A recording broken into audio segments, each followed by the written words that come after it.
नमस्कार दर्शकों, मैं आर्यश अग्निहोत्री आप सबका स्वागत करता हूं। दर्शकों, आज हम बात करेंगे वृषभ राशि वालों के लिए मई का महीना कैसा रहने वाला है। मई के महीने में कौन कौन से ग्रहों का राशि परिवर्तन होगा, ग्रहों के राशि परिवर्तन से कौन से क्षेत्रों में क्या बदलाव देखने को मिलेगा। हम बात करेंगे आपके संपूर्ण क्षेत्रों के बारे में, जैसे मई के महीने में आपका स्वास्थ्य कैसा रहेगा, धन की स्थिति कैसी रहेगी, नौकरी के लिए, व्यापार के लिए, शिक्षा के लिए, संतान के लिए, प्रेम विवाह के लिए, वैवाहिक जीवन के लिए, कंपटीशन के लिए, भाग्य के लिए, लाभ के लिए, हानि के लिए, विदेश यात्राओं के लिए आदि हम सभी क्षेत्रों के बारे में विस्तार से जानने का प्रयास करेंगे। तो आइए जानते हैं। सबसे पहले यह समझिए कि यह फलादेश चंद्र राशि पर आधारित है। नाम राशि के आधार पर भी जान सकते हैं और लग्न राशि के आधार पर भी जान सकते हैं। तो सबसे पहले हम बात करेंगे मई के महीने में ग्रहों की स्थिति के बारे में। मई के महीने में 3 ग्रहों का राशि परिवर्तन होगा। सूर्य 15 तारीख को, 15 मई को आपकी राशि वृषभ राशि में गोचर करने वाले हैं, लेकिन 15 तारीख के पहले ये मेष राशि में 12वें भाव में गोचर करेंगे। वहीं मंगल 10 मई से कर्क राशि में गोचर करने वाले हैं और 10 मई के पहले धन भाव में मिथुन राशि में गोचर करेंगे। शुक्र जो है 2 मई से मिथुन राशि में गोचर करने वाले हैं और 2 मई तक ये आपकी ही राशि वृषभ राशि में गोचर करेंगे और मालव्य राजयोग बनाएंगे। वही केतु आपके छठे भाव में तुला राशि में पूरे महीने गोचर करेंगे। शनि आपके दसम भाव में सस नामक राजयोग बना करके गोचर करने वाले हैं और वही जो है सूर्य, बुध, राहु और गुरु, ये चारों ग्रह आपके 12वें भाव में मेष राशि में गोचर करने वाले हैं। वही सूर्य का राशि परिवर्तन हो जाएगा 15 तारीख को, तो सूर्य आपकी राशि वृषभ राशि में गोचर करेंगे। तो ये ग्रहों की स्थिति है। अब हम जान लेते हैं कि ये ग्रह आपके ऊपर मई के महीने में क्या प्रभाव डालेंगे। तो हम बात कर रहे हैं वृषभ राशि वालों के बारे में और वृषभ राशि के स्वामी होते हैं शुक्र। शुक्र जो है अपनी ही राशि में जो है गोचर कर रहे हैं, मालव्य राजयोग बना रहे हैं। यह राजयोग धन के लिए बहुत अच्छा माना जाता है, स्वास्थ्य के लिए बहुत अच्छा रहता है, कॉन्फिडेंस आपका बना रहेगा। नए कोई भी कार्य यदि आप करते हैं तो उसमें सफलताएं भी मिलेगी और ये लग्जरीज लाइफ देने का काम करता है। शुक्र आपके छठे भाव के भी मालिक है। छठा भाव जो होता है ये रोग का, ऋण का, शत्रु का, कलह का, कर्ज का, कंपटीशन का, इन सभी क्षेत्रों में लाभ पहुंचाने का काम करेंगे। शुक्र जो है 2 तारीख से 2 मई से आपके धन भाव में गोचर करेंगे, तो धन में वृद्धि करने का काम करेंगे, आय में वृद्धि करने का काम करेंगे। वही जो है शुक्र की सप्तम दृष्टि आपके अष्टम भाव में पड़ेगी। अष्टम भाव में पड़ेगी तो ससुराल पक्ष से संबंध भी बहुत अच्छे रहेंगे, ससुराल पक्ष से लाभ भी मिल सकता है और गुप्त धन भी आपको मिल सकता है, ऐसी संभावनाएं बनती है। तो शुक्र जो है आपके राशि के स्वामी है, तो स्वास्थ्य आपका बहुत अच्छा रहेगा, कॉन्फिडेंस भी आपका बना रहेगा। शुक्र का गोचर आपके लिए बहुत अच्छा रहेगा। वही बात करें धन भाव के मालिक के बारे में। धन के जो मालिक है वो आपके बुध है और बुध जो है आपके 12वें भाव में गोचर कर रहे हैं और ये पूरे महीने 12वें भाव में ही गोचर करेंगे। ये स्थिति अच्छी नहीं मानी जाती है। जिस प्रकार धन आएगा उसी प्रकार बुध जो है धन को खर्च करने का काम करेंगे। अब ये खर्च कहां पर हो सकता है?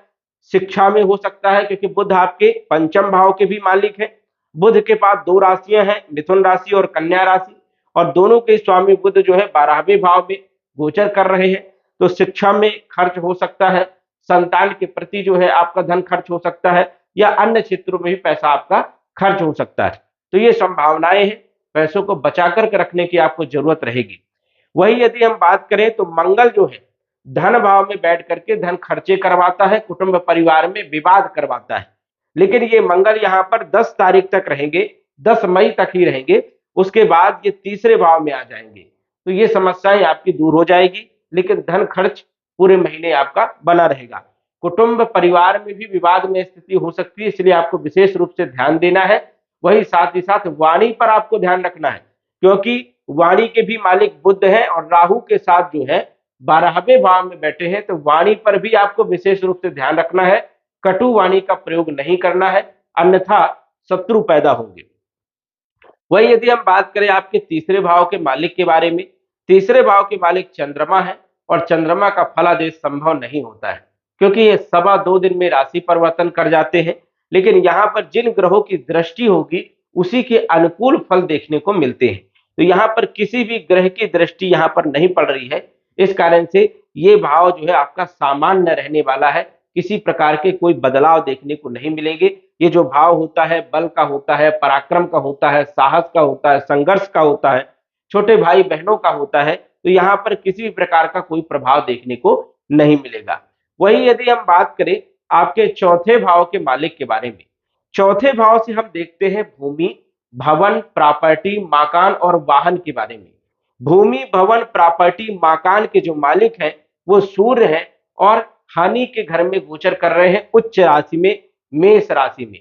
साथ ही साथ राहु भी विराजमान है, गुरु भी विराजमान है और बुध भी विराजमान है। और सूर्य का गोचर 12वें भाव में बिल्कुल भी अच्छा नहीं माना जाता है। इस कारण से 15 मई तक आपको भूमि, भवन, प्रॉपर्टी, मकान नहीं खरीदना है, ना ही वाहन खरीदना है। पैसे इन्वेस्ट इन चीजों में 15 मई तक नहीं करना है। 15 मई के बाद जैसे ही सूर्य आपकी राशि में, वृषभ राशि में आ जाएंगे, तो यहाँ पर कारक माने जाते हैं, आत्मविश्वास कारक माने जाते हैं। इस कारण से इसके बाद आप खरीद सकते हैं। तो 15 तारीख तक, 15 मई तक आपको विशेष रूप से ध्यान रखना है। कहीं ना कहीं जो है आपका धन खर्च हो सकता है, भोग विलास में हो सकता है, या फिर जो है ऐसे गलत चीजों में आपका धन खर्च हो सकता है। इसलिए बचाने का प्रयास करना है। कोई भी भूमि, भवन, प्रॉपर्टी, मकान और वाहन नहीं खरीदना है, बचना है। वही यदि हम बात करें आपके पंचम भाव के मालिक के बारे में, पंचमेश आपके बुध है, 12वें भाव में गोचर कर रहे हैं। यदि आप उच्च शिक्षा प्राप्त करना चाहते हैं और विदेश जाकर के प्राप्त करना चाहते हैं तो ये समय आपके लिए बहुत अच्छा है। लेकिन जन्म स्थान में रह करके यदि आप शिक्षा की बात करें तो यहाँ पर उतने अच्छे योग नहीं है, व्यवधान पैदा होंगे। वही संतान के लिए कुछ चिंता वाली बात है और प्रेम विवाह में भी असफलता के योग बन सकते हैं, क्योंकि प्रेम विवाह भी हम पंचम भाव से ही देखते हैं। तो यहाँ पर प्रेम विवाह के मालिक बुध 12वें भाव में अच्छे नहीं माने जाते हैं, इसलिए कहीं ना कहीं तकरार हो सकती है, मनमुटाव की स्थिति बन सकती है। कंप्रोमाइज करके आपको चलने की जरूरत रहेगी। वही यदि हम बात करें तो छठे भाव में केतु विराजमान है और छठे भाव के मालिक शुक्र जो है मालव्य राजयोग बना करके लगन भाव में आपकी राशि में 2 तारीख तक रहेंगे। यदि आप ऋण लेना चाहते हैं, ऋण लेकर के कोई काम करना चाहते हैं, तो बिल्कुल आपको आसानी से ऋण यहाँ पर मिल सकता है और आप कोई भी कार्य कर सकते हैं। रोगों को यहाँ पर शुक्र दूर करने का काम करेंगे, ऋणों को समाप्त करने के लिए प्रयास करेंगे, कंपटीशन में भी सफलता दिलाने का काम करेंगे। वही केतु भी यहाँ पर जो है लाभ देने का काम करते हैं। बात करें आपके सप्तम भाव के मालिक के बारे में, सप्तमेश आपके मंगल बनते हैं और मंगल सप्तमेश भी है और द्वादशेश भी है। 12वें भाव के भी मालिक है और सप्तम भाव के भी मालिक है और मंगल धन भाव में गोचर कर रहे हैं। वैसे तो मंगल का धन भाव में गोचर अच्छा नहीं माना जाता है, धन हानि करवाते हैं, कुटुंब परिवार में क्लेश पैदा करवाने का काम करते हैं और ईगो बढ़ाने का काम करते हैं। तो वैवाहिक जीवन को लेकर के कुछ समस्याएं हो सकती है, क्योंकि मंगल 10 तारीख के बाद नीच राशि में गोचर करेंगे और कोई भी ग्रह यदि अपनी नीच राशि में गोचर करता है तो वो शुभ परिणाम नहीं देता है। लेकिन तीसरे भाव में मंगल का गोचर अच्छा माना जाता है, तो मिले जुले परिणाम देखने को मिलेंगे, कोई खास अच्छे परिणाम देखने को नहीं मिलेंगे। यहाँ पर यदि देखा जाए तो पार्टनरशिप में भी कहीं ना कहीं मन मुटाव की स्थिति बन रही है, दैनिक आय में उतार चढ़ाव जो है बन सकता है, ये संभावनाएं। मंगल का आपको उपाय करना है, ओम अंग अंगारकाय नमः, इस मंत्र का आपको जप करना है, जिससे नकारात्मक परिणाम देखने को नहीं मिलेंगे। वही वैवाहिक जीवन में भी कंप्रोमाइज करके चलने की जरूरत रहेगी। बात करें आपके अष्टम भाव के मालिक के बारे में, अष्टम भाव के मालिक गुरु है और लाभ भाव के मालिक भी गुरु, और गुरु 12वें भाव में गोचर कर रहे हैं। वैसे तो गुरु 12वें भाव में अच्छे परिणाम नहीं देते हैं, लेकिन काल पुरुष की कुंडली में 12वां भाव गुरु का ही भाव माना जाता है, तो यहाँ पर मिले जुले फल देखने को मिलते हैं। लेकिन राहु के साथ जब गुरु बैठ जाते हैं तो चांडाल दोष भी बनता है। इस कारण से यहाँ पर जो है सामान्य फल देखने को मिलेंगे, क्योंकि विपरीत परिवर्तन राजयोग में भी गुरु बैठे हैं। छठे, आठवें, 12वें का मालिक यदि छठे, आठवें और 12वें में ही बैठ जाए तो विपरीत परिवर्तन राजयोग होता है। तो राजयोग का फल आपको देखने को मिलेगा, लेकिन पूर्ण रूप से नहीं मिलेगा, क्योंकि राहु के साथ चांडाल दोष में है और 12वां भाव जो है ये गुरु के लिए शुभ भी नहीं माना जाता है। गोचर के लिए हम गोचर की बात कर रहे हैं, तो इस कारण से जो है विपरीत परिवर्तन राजयोग में जो है मई के महीने में कुछ ऐसी जो है स्थितियां बन सकती हैं, विवाद में स्थितियां बन सकती है, चोट चपेट लगने की संभावनाएं हो सकती हैं।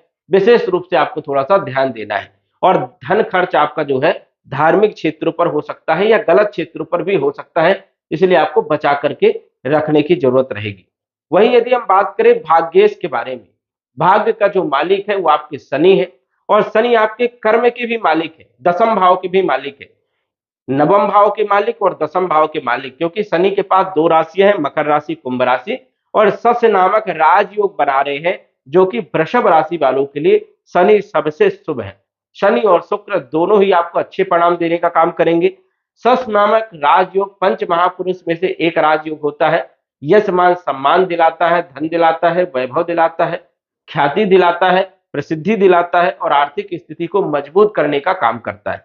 भाग्य के मालिक है, केंद्र त्रिकोण राजयोग में भी है, तो भाग्य में वृद्धि करने का काम करेंगे। और आपके कर्म क्षेत्र में, कैरियर के क्षेत्र में, नौकरी, व्यापार, व्यवसाय जो भी आप कर रहे हो उसमें आपको लाभ देखने को मिलेगा। नौकरी में ये प्रमोशन भी दिलाने का काम करेंगे। नई नौकरी यदि आप ज्वाइन करना चाहते हैं तो समय आपके लिए बढ़िया है, ज्वाइन कर सकते हो। नौकरी से संबंधित, व्यापार से संबंधित कोई समस्या नहीं है, ये स्थिति आपकी बनी रहेगी। धन आता रहेगा, लेकिन खर्च भी होगा, ये भी आपको विशेष रूप से ध्यान देना है।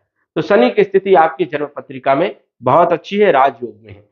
वही यदि हम बात करें तो आपके एकादश भाव के मालिक बृहस्पति हैं और 12वें भाव में गोचर कर रहे हैं। धर्म कर्म में आपका धन भी खर्च हो सकता है। और 12वें भाव के मालिक मंगल जो है नीच राशि में गोचर करेंगे, तो ये समझ जाइए कि थोड़ा सा आपको विशेष रूप से भूमि, भवन, प्रॉपर्टी, मकान और वाहन जो है खरीदते समय विशेष रूप से आपको ध्यान देने की जरूरत रहने वाली है। कुल मिलाकर के यदि हम बात करें तो वृषभ राशि वालों के लिए मई का जो महीना है वो शनि और शुक्र दोनों ही जबरदस्त लाभ देने का काम करेंगे, और कहीं ना कहीं गुरु भी जो है विपरीत परिवर्तन राजयोग में है, तो हल्के फुल्के अच्छे परिणाम देने का काम करेंगे। लेकिन बुध 12वें भाव में अच्छे परिणाम नहीं देते हैं, और सूर्य भी 12वें भाव में 15 तारीख तक रहेंगे, तो ये भी अच्छे परिणाम नहीं देंगे। इसलिए सूर्य के लिए जो है आपको उपाय करना जरूरी है। सूर्य को जल देना है, सूर्य आदित्य स्तोत्र का पाठ करना है। ये उपाय यदि आप करते हैं तो जो है आपको जबरदस्त लाभ देखने को मिलेंगे। कुल मिलाकर के यदि हम बात करें तो आपका जो महीना ये सामान्य रहेगा, और शनि शुक्र आपको कुछ बड़ा लाभ दे करके जो है जा सकते हैं। यही स्थिति आपकी कुंडली में, गोचर कुंडली में बन रही है। तो दर्शकों, आज बस इतना ही। धन्यवाद। यदि आप अपनी कुंडली का विश्लेषण घर बैठे करवाना चाहते हैं तो दिए गए व्हाट्सएप नंबर से संपर्क करें। साधारण फीस जमा करके आप अपनी कुंडली का विश्लेषण फोन के माध्यम से घर बैठे ही करवा सकते हैं और जान सकते हैं अपने भूत, भविष्य और वर्तमान के बारे में। धन्यवाद। WhatsApp number 94798939